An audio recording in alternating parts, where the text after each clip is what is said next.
Capítulo 11. ¿Para qué vivirá un hombre como este?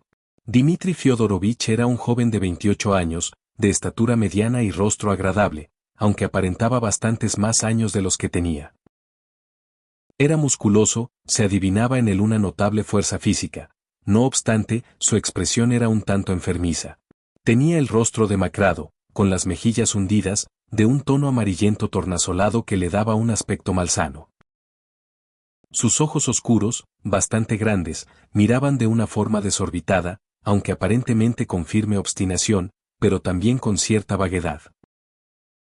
Incluso cuando se ponía nervioso y hablaba con irritación, su mirada no acababa de someterse a su estado de ánimo y expresaba una cosa distinta, que a veces no se correspondía en absoluto con la situación real.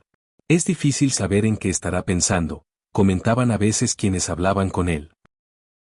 Otros, viendo en sus ojos una expresión pensativa y sombría, en ocasiones se quedaban sorprendidos con su risa repentina, testimonio de los pensamientos alegres y joviales que le venían a la cabeza en el mismo momento en que miraba de manera tan lúgubre. En todo caso, se entendía que en aquellos momentos su rostro presentase aquel aire enfermizo. Todos conocían de primera mano o habían tenido noticia de la vida desordenada y jaranera, a la que se había dado en los últimos tiempos, del mismo modo que todos estaban al corriente de la extraordinaria exasperación a la que había llegado en sus disputas con su padre por cuestiones de dinero. Por la ciudad corrían ya algunas anécdotas al respecto. Ciertamente, era de naturaleza irascible, de genio abrupto y desigual, como había dicho de él, con mucho tino, nuestro juez de paz, Semyon Ivanovich Kachalnikov, en una reunión. Dmitri Fyodorovich se presentó impecablemente vestido, como un dandy, con la levita abotonada, guantes negros y el sombrero de copa en la mano. Como oficial recientemente pasado a la reserva, lucía bigote y aún se afeitaba la barba. Los cabellos, de color castaño oscuro, los llevaba cortos y peinados hacia adelante en las sienes. Caminaba con paso decidido, a grandes zancadas, al modo militar. Se detuvo un momento en el umbral y, tras recorrer con la mirada a todos los presentes, se dirigió al starets, deduciendo que era él el anfitrión. Se inclinó profundamente ante él y le pidió su bendición.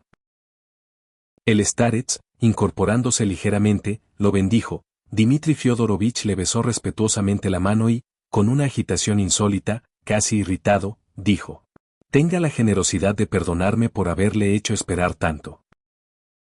Pero el criado Smerdiakov, que me ha mandado mi padre, a mis reiteradas preguntas acerca fijado para la 1. Y justo ahora me entero, de pronto». «No se preocupe», le interrumpió el starets, «no tiene importancia, no es nada grave». Le quedo enormemente agradecido, no podía esperar menos de su bondad. Después de dar esta concisa respuesta, Dmitri Fyodorovich se inclinó de nuevo, se volvió a continuación hacia su batiushka e hizo ante él otra reverencia igualmente respetuosa y profunda. Era evidente que se trataba de una reverencia premeditada, y premeditada con sinceridad, considerando que era su obligación manifestar de ese modo su respeto y sus buenas intenciones. Aunque lo había cogido de improviso, Fyodor Pavlovich no tardó en responder a su manera. Para dar réplica a la reverencia de Dmitri Fyodorovich, se levantó impetuosamente de su butaca y le contestó con otra inclinación no menos profunda. Su rostro adoptó de pronto una expresión grave e imponente, la cual le daba, a pesar de todo, un aspecto decididamente perverso. Acto seguido, sin decir palabra, tras saludar con una inclinación general al resto de la concurrencia, Dmitri Fyodorovich se acercó a la ventana con sus enérgicas zancadas, se sentó en el único asiento que quedaba libre, junto al padre Paísi, y, echando el cuerpo hacia adelante, se dispuso a escuchar la continuación de la conversación que había interrumpido con su aparición. La entrada de Dmitri Fyodorovich no había ocupado más de un par de minutos, y la conversación tenía que reanudarse. Pero, en este caso, Piotr Alexandrovich no consideró necesario dar respuesta a la apremiante y casi airada pregunta del padre Paísi. «Permítame que me reserve mi opinión sobre este tema», dijo con cierta negligencia mundana. «Se trata, por lo demás, de un asunto complejo. Fíjese en cómo se ríe de nosotros Iván Fyodorovich. Probablemente él también tenga algo interesante que contar al respecto. Pregúntele a él». «No es nada de particular, salvo una pequeña observación», replicó de inmediato Iván Fyodorovich. «Se trata de que el liberalismo europeo, en general, y hasta nuestro diletantismo liberal ruso, desde hace tiempo confunden a menudo los objetivos finales del socialismo con los del cristianismo. Esa disparatada conclusión es, desde luego, un rasgo muy característico. Por lo demás, ocurre que no son únicamente los liberales y los diletantes quienes confunden el socialismo y el cristianismo, sino también, en muchos casos, los gendarmes extranjeros, se entiende. Su anécdota parisina es bien significativa, Piotr Alexandrovich. Insisto en que se me permita, en general, obviar ese tema, reiteró su ruego Piotr Alexandrovich. A cambio les contaré, señores, otra anécdota sobre el propio Iván Fiodorovich, tan interesante como significativa. Hace apenas 5 días, en una tertulia local frecuentada principalmente por señoras, declaró solemnemente, durante una discusión, que no existe en toda la tierra, en modo alguno, nada que obligue a la gente a amar a sus semejantes, que no hay ley natural que lleve al hombre a amar al género humano, y que, si hay amor en la tierra y lo ha habido en el pasado, eso no obedece a ninguna ley natural, sino únicamente a que la gente creía en la inmortalidad. Iván Fiodorovich añadió, entre paréntesis, que a eso se reduce toda la ley natural, de modo que, si privamos a la humanidad de la fe en su propia inmortalidad, no solo se secará en ella el amor de forma inmediata, sino también, de paso, toda fuerza viva capaz de prolongar la vida en la tierra.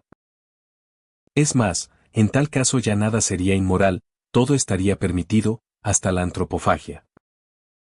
Pero eso no es todo. Acabó afirmando que, para cada individuo, como, por ejemplo, para cualquiera de nosotros ahora, que no creyese en Dios ni en su propia inmortalidad, la ley moral de la naturaleza habría de cambiarse de inmediato en un sentido diametralmente opuesto al de la ley anterior, al de la ley religiosa, y que el egoísmo, llegando incluso al crimen, no solo debería ser permitido, sino que habría que aceptarlo como la salida inevitable, la más razonable y poco menos que la más noble para cualquiera que estuviera en esa situación. A partir de esta paradoja pueden juzgar, señores, todo aquello que nuestro querido Iván Fiodorovich, individuo excéntrico y amante de las paradojas, ha tenido a bien proclamar y acaso se proponga seguir proclamando. Permítame, exclamó de pronto, inesperadamente, Dmitri Fiodorovich, no sé si lo he entendido bien, el crimen no solo debería ser permitido, sino que habría que aceptarlo como la salida inevitable y la más razonable para la situación de cualquier ateo. ¿No es así? Exactamente, dijo el padre Paisi. Lo tendre present. Dicho lo cual, Dmitri Fiodorovich se calló tan repentinamente como había terciado en la conversación. Todos lo miraron con curiosidad. ¿De verdad está usted tan seguro de las consecuencias de que la gente pierda la fe en la inmortalidad del alma? Preguntó el starets a Iván Fiodorovich. Sí, es lo que he afirmado. No hay virtud si no hay inmortalidad. Dichoso usted si así lo cree, si no es muy desdichado ya. ¿Por qué desdichado? Iván Fiodorovich sonrió. Porque, con toda probabilidad, no cree usted ni en la inmortalidad de su alma ni tampoco, en lo que ha escrito acerca de la Iglesia y de la cuestión eclesiástica. Quizá esté usted en lo cierto. Pero, en todo caso, no lo he dicho en broma, reconoció Iván Fiodorovich de una forma extraña, ruborizándose de pronto. No lo ha dicho en broma, eso es verdad.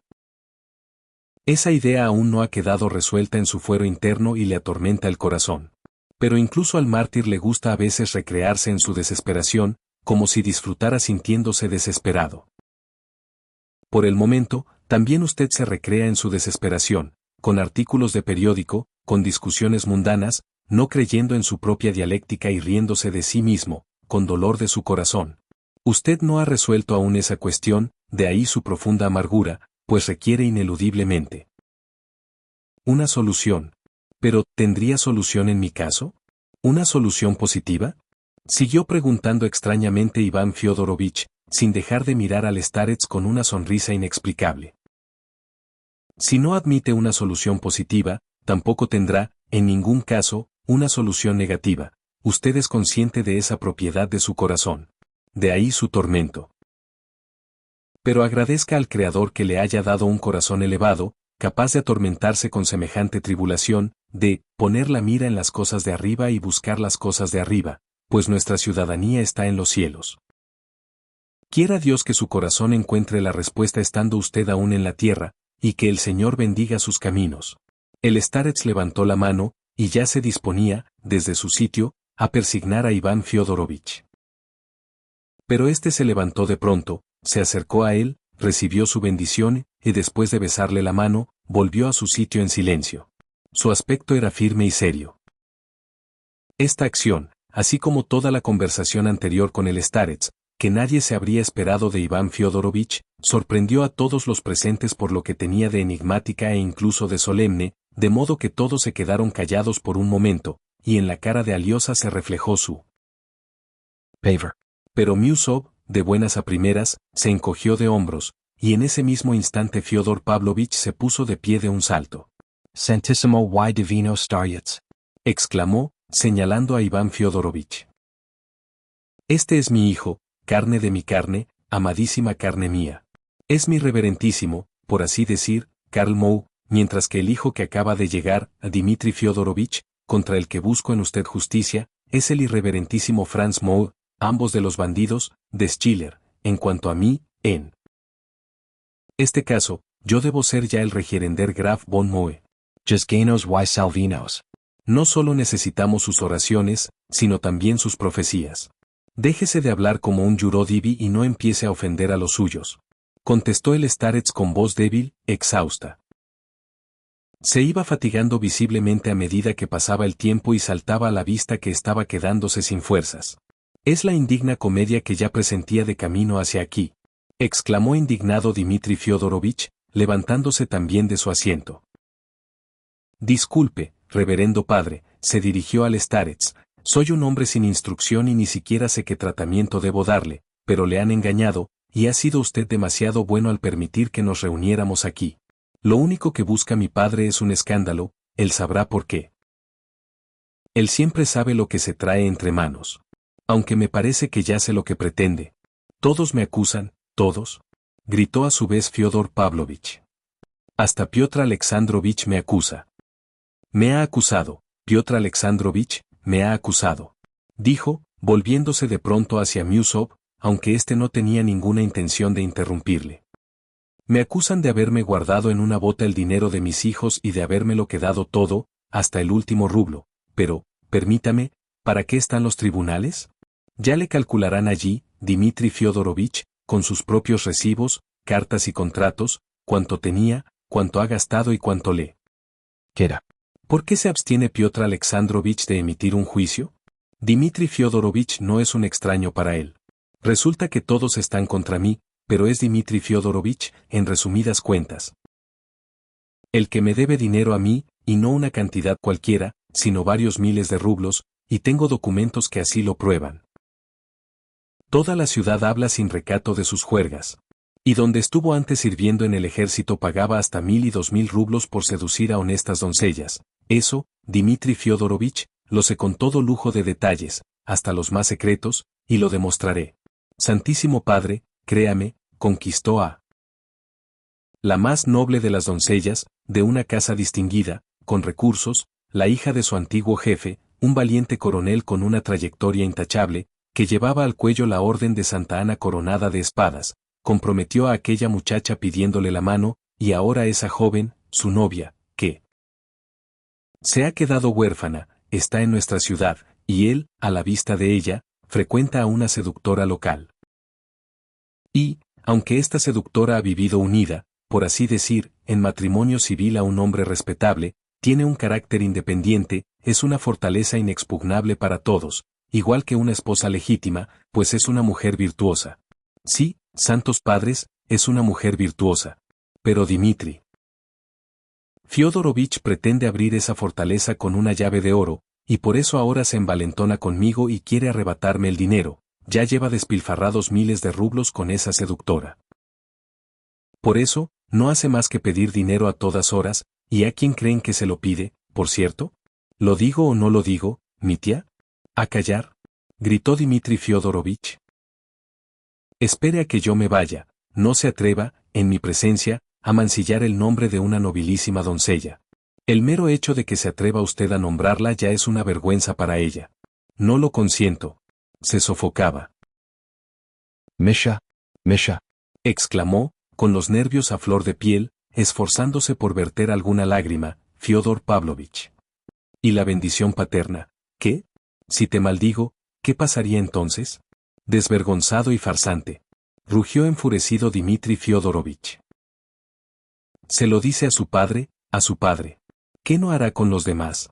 Imagínense, señores, vive en esta ciudad un hombre pobre, pero respetable, un capitán en la reserva que sufrió una desgracia y fue apartado del servicio, si bien de forma discreta, sin comparecer ante un tribunal, conservando su honor, y que además ha de cargar con una extensa familia.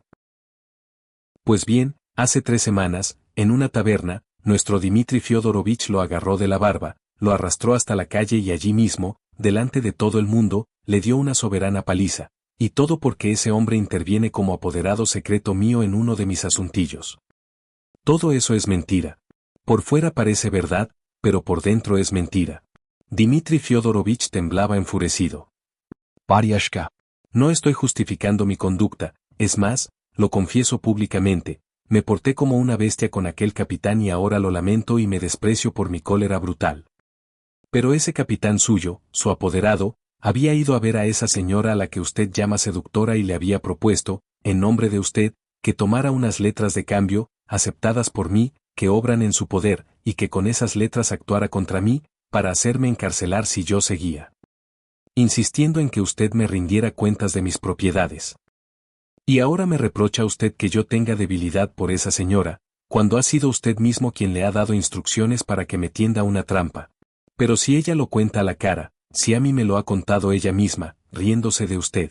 Si usted quiere meterme en la cárcel es porque tiene celos de mí, porque usted mismo ha empezado a cortejar a esa mujer, y eso también lo sé yo, y también ha sido ella la que se ha reído, escúcheme bien, la que se ha reído de usted mientras me lo contaba. Aquí lo tienen, santos varones, aquí tienen al hombre, al padre que recrimina al hijo depravado. Perdonen mi cólera, señores testigos, pero yo ya presentía que este viejo taimado les había convocado para armar un escándalo. Yo había venido dispuesto a perdonar si me tendía la mano, a perdonar y a pedir perdón.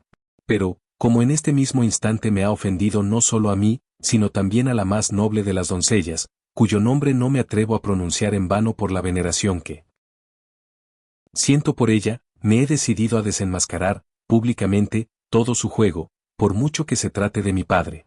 No pudo continuar. Los ojos le brillaban, le costaba respirar. Pero todos en la celda estaban conmovidos. Todos, salvo el starets, se levantaron nerviosos de sus asientos. Los padres hieromonjes miraban con aire severo, pero aguardaban que el starets manifestara su voluntad. Él seguía sentado, muy pálido, aunque no por la emoción, sino por culpa de su debilidad enfermiza. Una sonrisa implorante le iluminaba los labios, muy de vez en cuando levantaba la mano, como con ánimo de aplacar a los furiosos, y, sin duda, un solo gesto suyo habría bastado para interrumpir la escena, pero parecía como si estuviera esperando algo, y miraba atentamente, como deseando comprender alguna cosa más, como si no acabara de explicarse del todo alguna cuestión. Por fin, Piotr Alexandrovich Miusov se sintió definitivamente humillado y abochornado. Del escándalo que acaba de ocurrir todos tenemos culpa, dijo con vehemencia. Pero el caso es que no me imaginaba yo una cosa así al venir hacia aquí, por más que supiera con quién me las iba a ver. Hay que poner fin a esto ahora mismo. Reverendo padre, créame, yo no conocía todos los detalles que han salido aquí a relucir, no quería creer en ellos y ahora me entero por primera vez. El padre tiene celos del hijo por culpa de una mujer indecente y se confabula con esa tarasca para meter al hijo en la cárcel. Y me hacen venir aquí con semejante compañía. Me han engañado, quiero dejar bien claro que me han engañado como al que más. Dmitri Fyodorovich, gritó, con una voz que no parecía la suya, Fyodor Pavlovich. Si no fuera porque es usted hijo mío, en este mismo instante le retaba a duelo, a pistola, a una distancia de 3 pasos. Cogidos del pañuelo, concluyó, pataleando con ambos pies. Hay momentos en los que los viejos embusteros, que se han pasado toda la vida haciendo comedia, fingen hasta tal punto que verdaderamente tiemblan y lloran de emoción, si bien incluso en esos instantes, o apenas un segundo después, podrían susurrarse a sí mismos: «Estás mintiendo, viejo». Desvergonzado, en este momento sigues actuando, a pesar de toda tu sagrada cólera y de tu sagrado minuto de ira. Dmitri Fyodorovich frunció terriblemente el ceño y miró a su padre con inefable desdén. ¿Y yo qué creía? Yo qué creía, dijo en voz baja, procurando contenerse, que volvía a mi tierra natal con el ángel de mi alma para cuidar a este hombre en su vejez, y me encuentro con un lujurioso libertino y un vil comediante. ¡A duelo! Volvió a gritar el viejo, sofocándose y despidiendo saliva con cada palabra. Y en cuanto a usted, Piotr Alexandrovich Miusov, sepa, señor, que es posible que no haya habido nunca en su familia mujer más digna y honrada, ¿lo oye? Honrada. Que esa, según usted, Tarasca, que es como se ha atrevido a llamarla hace un momento. Y usted, Dmitri Fyodorovich, ha cambiado a su novia, precisamente, por esa, Tarasca, de modo que usted mismo ha estimado que su propia novia no le llega a la suela de los zapatos. Ya ven cómo es esa Tarasca. Es una vergüenza. Soltó de pronto el padre Yosif. Una vergüenza y un bochorno. Gritó de pronto Kalganov, con voz de adolescente, trémula por la emoción, poniéndose todo colorado. Hasta entonces no había abierto la boca. ¿Para qué vivirá un hombre como este? Bramó sordamente Dmitri Fyodorovich, al borde de un ataque de furia, alzando los hombros de un modo extraordinario, casi como encorvándose. No, díganme, ¿acaso se puede consentir que siga deshonrando la tierra con su presencia? Recorrió con la mirada a todos los presentes, mientras señalaba al viejo con la mano. Hablaba despacio y acompasadamente. Ya están oyendo al parricida, monjes, dijo Fyodor Pavlovich. Interpolando al padre Iosif. ¿Una vergüenza, decía usted? Ahí tiene la respuesta. ¿Qué es una vergüenza? Esa, Tarasca, esa, mujer indecente, probablemente sea más santa que ustedes mismos, señores hieromonjes que buscan su salvación. Es posible que sufriera una caída en su juventud, abrumada por el ambiente, pero ella, ha amado mucho, y a la que amaba mucho también Cristo la perdonó. Cristo no perdonó por un amor como ese, se le escapó al manso padre Yosif, que había perdido la paciencia. Sí, por un amor como ese, por ese mismo amor, monjes, por ese. Ustedes aquí se salvan a base de coles y piensan que son unos hombres justos. Comen gobios, un gobio pequeñito cada día, y piensan comprar a Dios con gobios. Y es intolerable. Se oía en la celda por todas partes. Pero esta escena, que ya resultaba escandalosa, se vio interrumpida de un modo inesperado. El starets, de pronto, se levantó de su asiento. Casi totalmente aturdido de miedo por él y por todos, Aliosa se apresuró, no obstante, a sostenerlo por un brazo. El starets dio unos pasos hacia Dmitri Fyodorovich, cuando llegó a su altura, se hincó de hinojos delante de él. Aliosa creyó por un momento que había caído de debilidad, pero no se trataba de eso. Una vez de rodillas, se postró a los pies de Dmitri Fyodorovich, en una reverencia completa, marcada, deliberada, rozando incluso el suelo con la cabeza. Aliosa estaba tan perplejo que no fue capaz siquiera de ayudarlo cuando empezó a levantarse. Una débil sonrisa iluminaba apenas los labios del starets. Pertinent todos. Iba diciendo, a medida que hacía reverencias a todos sus huéspedes. Dmitri Fyodorovich se quedó unos instantes como atónito. ¿Aquella reverencia a sus pies? ¿A qué había venido? Por fin exclamó, «Oh, Dios», y, cubriéndose la cara con las manos, abandonó precipitadamente la habitación. Tras él salieron en tropel los demás visitantes, tan desconcertados que ni siquiera se despidieron ni se inclinaron ante su anfitrión. Únicamente los hieromonjes se acercaron de nuevo a él para pedirle su bendición. ¿Por qué se ha postrado a sus pies? ¿Es acaso una especie de emblema? Fyodor Pavlovich, que, por alguna razón, se había calmado repentinamente, intentaba entablar conversación, pero el caso es que no se animaba a dirigirse a nadie en particular. En ese instante todos abandonaban el recinto del asceterio. Yo no respondo ni del manicomio ni de los locos, contestó enseguida Miusov, enfurecido. En cambio, voy a librarme de su compañía, Fyodor Pavlovich, y créame que va a ser para siempre. ¿Dónde estará ese monje de antes? Pero, ese monje, el mismo que los había invitado hacía un rato a comer con el igúmeno, no se hizo esperar. Se reunió con los huéspedes en el momento mismo en que estos salían de la celda del Starets a través del pequeño porche, como si hubiera estado esperándolos todo el tiempo. Tenga la bondad, reverendo padre, de testimoniarle mi profundo respeto al padre igúmeno y de pedir disculpas en mi nombre, en nombre de Musop, a su reverencia, ya que, debido a una serie de circunstancias imprevistas, sobrevenidas repentinamente, no puedo, bajo ningún concepto, disfrutar del honor de tomar parte en su ágape, a pesar de mi deseo más sincero, le dijo al monje, en tono airado, Piotr Alexandrovich. Pero si una de esas circunstancias imprevistas, voy a ser yo. Terció de inmediato Fyodor Pavlovich. Escuche, padre, resulta que Piotr Alexandrovich no desea quedarse conmigo, si no fuera por eso, iría enseguida. Y va a ir, Piotr Alexandrovich, tenga la bondad de ir a ver al padre igúmeno, y que tenga buen apetito. Sepa que soy yo el que se abstiene, no usted.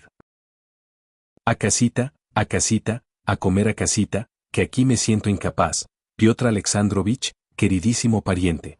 Yo no soy su pariente ni lo he sido nunca, miserable. Lo he dicho a propósito para hacerle rabiar, en vista de que no quiere saber nada de nuestro parentesco, y eso que somos parientes, por más que intente disimular. Cuando quiera, se lo demuestro por el santoral. A ti, Iván Fyodorovich, ya te enviaré los caballos a su hora, puedes quedarte también tú, si quieres. En cuanto a usted, Piotr Alexandrovich, aunque solo sea por educación, debería presentarse ante el padre igúmeno, hay que pedir disculpas por lo mal que nos hemos portado. ¿Pero se va usted de verdad? ¿No me miente?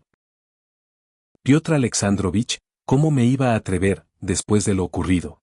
Me he dejado llevar, discúlpenme, señores, me he dejado llevar. Y, aparte de eso, estoy impresionado. Y avergonzado. Señores, hay quien tiene el corazón de un Alejandro Magno, y hay quien lo tiene de perrillo faldero. Yo lo tengo de perrillo faldero. Mihan intimidado. Bueno, después de semejante escapada, y para colmo a la hora de la comida, ¿quién se traga las salsas del monasterio? Me da vergüenza, no puedo, disculpen. El diablo sabrá, este aún es capaz de engañarme, se dijo Musop. Se había detenido, perplejo, y seguía con la mirada al bufón a medida que se iba alejando.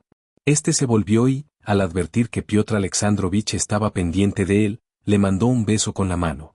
¿Va usted a ver al igúmeno?, preguntó Musop, entrecortadamente, a Iván Fyodorovich. ¿Por qué no? Además, ayer mismo el igúmeno me invitó expresamente.